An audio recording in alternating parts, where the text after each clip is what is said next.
নাজিরপুরে বিএনপির কমিটি কাউন্সিলের মাধ্যমে গঠনের দাবিতে সমাবেশ। আল আমিন হোসাইন, পিরোজপুর প্রতিনিধি। পিরোজপুর নাজিরপুর উপজেলার শাখারীকাঠি ইউনিয়নের ৯টি ওয়ার্ড বিএনপির কমিটি কাউন্সিলের মাধ্যমে গঠনের দাবিতে সমাবেশ করেছে স্থানীয় বিএনপি। বুধবার ৩০ জুলাই বিকেল ৫টায় শাখারীকাঠি ইউনিয়ন পরিষদ প্রাঙ্গণে সাবেক শাখারীকাঠি ইউনিয়ন বিএনপির সভাপতি মোহাম্মদ জাকির হোসেন খানের সভাপতিত্বে ও সাবেক সাধারণ সম্পাদক মোহাম্মদ সাইফুল ইসলাম লিটনের সঞ্চালনায় বক্তব্য রাখেন।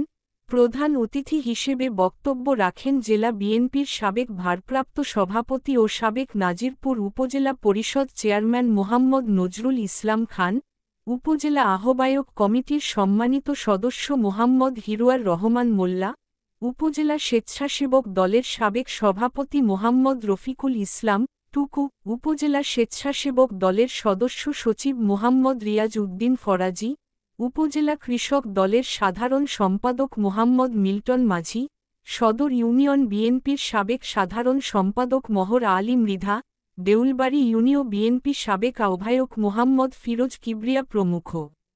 এই সময় বক্তারা তাদের পৃথক পৃথক বক্তব্যে বলেন, নাজিরপুর উপজেলায় কোন পকেট কমিটি আমরা মানব না, বাকি ৪১টি ওয়ার্ড কমিটি কাউন্সিলের মাধ্যমে করতে হবে।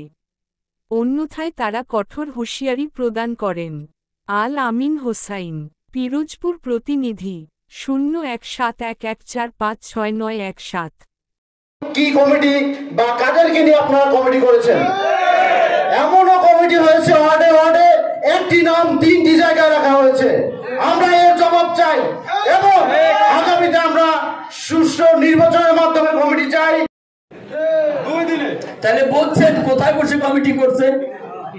তিনি আমাকে বলছে তুমি যে ডকুমেন্ট আনছো এই ডকুমেন্ট কত আগের? আমাকে ধরেন আরো ২ বছর আগের। তখন ৫ তারিখের পরে? আমি হ্যাঁ ৫ তারিখের পরে।